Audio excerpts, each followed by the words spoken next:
அப்போ இந்த விவகாரத்துல செந்தில் பாலாஜி நிச்சயமாக அமைச்சர் பதவிக்கு செந்தில் பாலாஜி வழக்கு முடிகிற வரைக்கும் ஒண்ணு செய்யுங்க.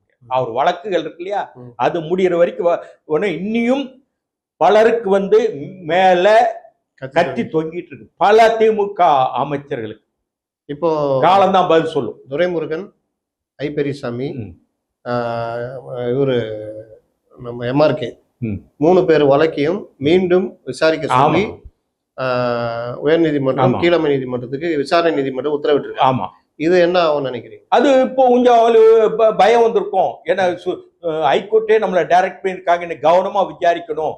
முன்னாடி மாதிரி ஈஸியா அதை தள்ளுபடி பண்ணிட முடியாது. பல விஷயம். ஏன்னா நாளைக்கு ஏதாவது பிரச்சனை ஆச்சுன்னா ஒரு நம்ம சர்வீஸ் இருந்தா நம்மளை கேள்வி கட்டுருவாங்க. நாளைக்கு அரசாங்கம் எந்த அரசாங்கம் வருது, 1 வருஷம் தான் தேர்தலுக்கு பயப்படுவாங்க இல்லையா.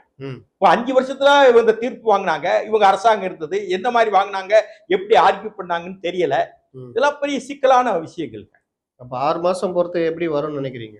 6 மாசம் பொறுத்து திமுக இந்த டிசம்பர் முடிச்சுட்டா இவங்களுடைய கதை முடிஞ்சது இல்ல. செல்ல பிள்ளைகள் கதை ஜனவரி ஆரம்பிச்சா தேர்தல் தேர்தல் கமிஷன் அறிவிக்க போகும்.